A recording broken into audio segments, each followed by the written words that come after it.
আজকে বাংলাদেশের যে দুরবস্থা তৈরি হয়েছে শিক্ষা ব্যবস্থায়, এই শিক্ষা ব্যবস্থার দুরবস্থার জন্য শেখ হাসিনা দায়ী এবং শেখ হাসিনাকে বিচারের কাঠগড়ায় দেশের মানুষ দাঁড় করবে। একজন ব্যক্তির মূল্যায়ন কিন্তু আমরা এভাবে করতে পারি না, কিন্তু একটা সিস্টেমে। শিক্ষামন্ত্রী কে? যে ইসকনের সদস্য। আজকে বাংলাদেশের অবস্থাটা কি? শিক্ষা জাতি মেরুদণ্ড। আজকে শিক্ষা ব্যবস্থা কাদের কাছে? পারবেন না, তাদেরকে স্কুলে ব্রেন ওয়াশ করা হবে, যেটা আমেরিকা ইংল্যান্ডে করা হচ্ছে, যে তুমি মেয়েদের মতো করছো তো তুমি মেয়ে। এরপরে আমাদের জেনারেশন পর জেনারেশন ধ্বংস। আসসালামু আলাইকুম সুপ্রিয় দর্শক বন্ধুরা, এবার বাংলাদেশের শিক্ষা ব্যবস্থা নানা অনিয়মকে কেন্দ্র করে জেগে উঠেছে পুরো দেশবাসী। দর্শক বন্ধুরা, এবার ব্র্যাক ইউনিভার্সিটির সেই শিক্ষকের বক্তব্যের কারণে তাকে চাকরিচ্যুত করা হয়েছে, আর সেই থেকে এবার জেগে উঠেছে নানা শ্রেণীর মানুষেরা।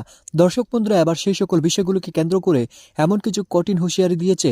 অন্যদিকে এবার সেই সকল শিক্ষা ব্যবস্থার নানা বিষয়গুলোকে কেন্দ্র করে মুফতি ফয়জুল করিম বেশ কিছু আলোচনা করেছেন এবং সেই সকল শিক্ষা ব্যবস্থার নানা অনিয়মকে কেন্দ্র করে বেশ কিছু সমালোচনা করেছেন। তো দর্শক বন্ধুরা, চলুন আমরা সেই সকল বক্তব্যগুলো শুনে নিই। এখন শিক্ষামন্ত্রী কে? যে ইসকনের সদস্য। আজকে বাংলাদেশের অবস্থাটা কি? শিক্ষা জাতি মেরুদণ্ড। আজকে শিক্ষা ব্যবস্থা কাদের কাছে? নুরুল ইসলাম নাহিদ একজন বামপন্থী, সে ছিল দেশের শিক্ষামন্ত্রী। এরপরে আসছে একজন দীপুমণি, যে শিক্ষা ব্যবস্থাকে 12টা ঘটিয়েছে। এখন শিক্ষামন্ত্রী কে? যে ইসকনের সদস্য। প্রচলিত আছে সে ইসকনের সদস্য। যদি ইসকনের সদস্যের কাছে বাংলাদেশের 92% মুসলমানদের শিক্ষা ব্যবস্থাকে ন্যস্ত করা হয়, তাহলে সেই শিক্ষা ব্যবস্থার অবস্থাটা কি হবে আমাকে বলুন। আপনি চিন্তা করছেন ধারাবাহিকভাবে আওয়ামী সরকারের সময় শিক্ষা ব্যবস্থার দায়িত্ব কাদের কাছে ছিল? এই মন্ত্রণালয়ের দায়িত্ব কে ছিল? নুরুল ইসলাম নাহিদ কে? খুঁজে দেখুন। দীপুমণি কে? খুঁজে দেখুন। এখন বর্তমান যে শিক্ষামন্ত্রী, সে তো শিক্ষামন্ত্রীর বয়স হয়েছে কিনা তাও তো সন্দেহ আছে। তাকে কে শিক্ষামন্ত্রী বানিয়েছে? কেন বানিয়েছে? কাদের ইঙ্গিত? সে শিক্ষামন্ত্রী হওয়ার পরে কে সম্বর্ধনা দিয়েছে? ইসকন কোন শিক্ষামন্ত্রীকে সম্বর্ধনা দিয়েছিল? কেন শিক্ষামন্ত্রীকে সম্বর্ধনা ইসকন দিবে?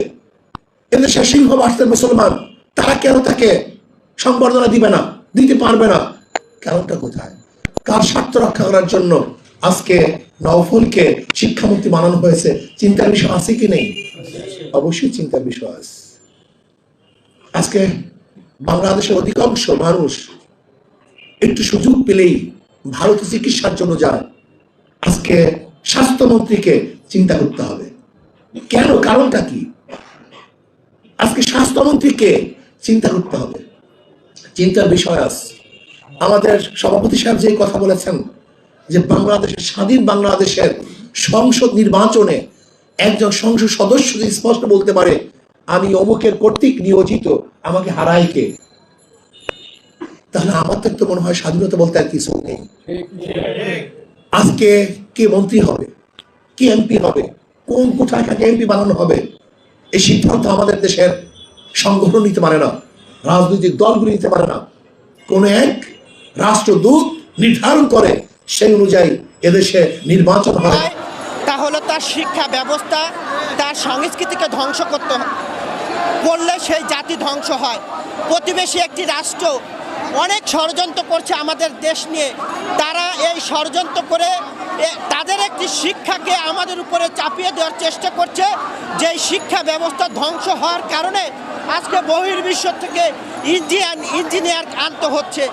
আমার দেশের যদি সঠিক মেধা বিকশিত হতো তাহলে আর বাইরের দেশের থেকে ইঞ্জিনিয়ার আনতে হতো না। এর জন্যই বাংলাদেশ নির্মাণ হয়নি।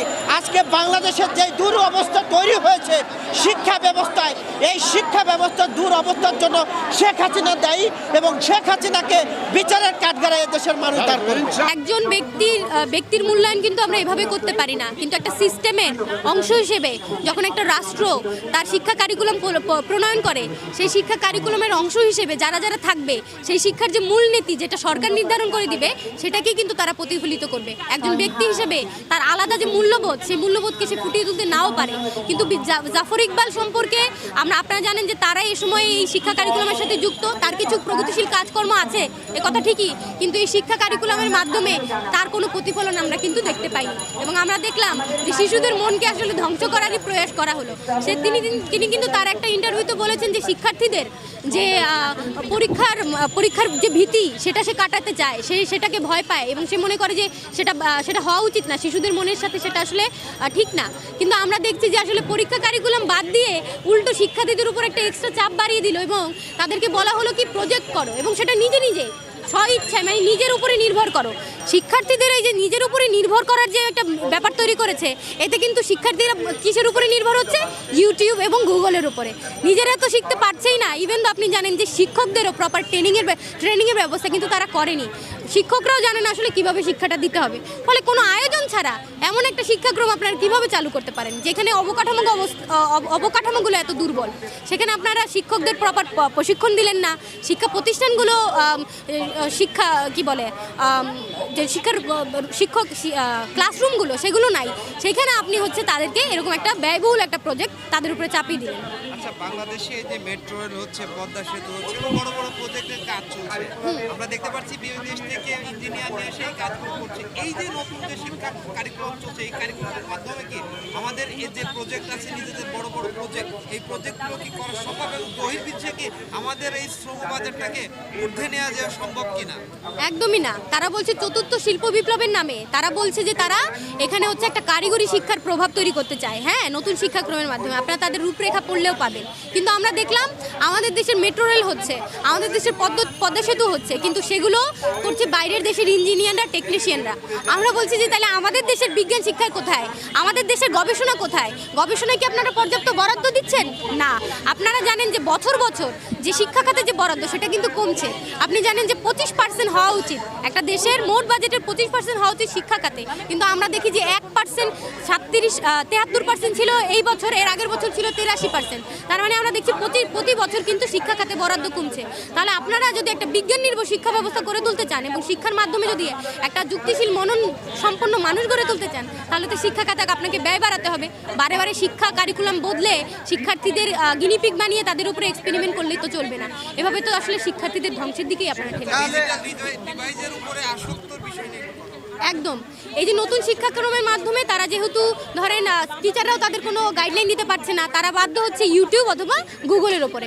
আপনারা দেখছেন যে আমাদের দেশে এমন অনেক বাবা মাই আছে যাদের কিন্তু ডিজিটাল যে ডিভাইসগুলো সেগুলো কেনার সামর্থ্য নাই, কিন্তু ঢাকা শহরে যাদের আছেও তারা উল্টো কি হয়ে যাচ্ছে 24 ঘন্টা। তো দর্শক বন্ধুরা, আপনারা হয়তো পুরো ভিডিওটি দেখে এবং এই সকল বক্তব্যগুলো দেখে অবশ্যই বুঝতে পেরেছেন বাংলাদেশের নতুন শিক্ষা ব্যবস্থার নানা অনিয়মকে কেন্দ্র করে এবার সকলে প্রতিবাদ করতে রাস্তায় নেমেছে, এবং সে সাথে রাস্তায় নেমে আমরা সকলে এভাবে প্রতিবাদ করতে হবে, না হলে বাংলাদেশের শিক্ষা ব্যবস্থা যে একে একে ধ্বংসের দিকে ঠেলে যাচ্ছে সেটাই এখন দেখার পালা। দর্শক বন্ধুরা, আপনারা এই বক্তব্যগুলো শুনে এবং এই সকল কথাবার্তাগুলো শুনে আপনাদের কাছে কেমন লেগেছে, এবং সেই সাথে এই শিক্ষা ব্যবস্থার নানা অনিয়মগুলো খুব দ্রুত সমাধান না করলে একের পর এক নানা কর্মসূচি আসতে চলবে। তো দর্শক বন্ধুরা, আপনারা পুরো ভিডিওটি দেখে এবং এই সকল বক্তব্যগুলো শুনে আপনাদের কাছে কেমন লেগেছে অবশ্যই কমেন্ট করে জানিয়ে দেবেন। তো দর্শক বন্ধুরা, ভালো থাকুন, সুস্থ থাকুন।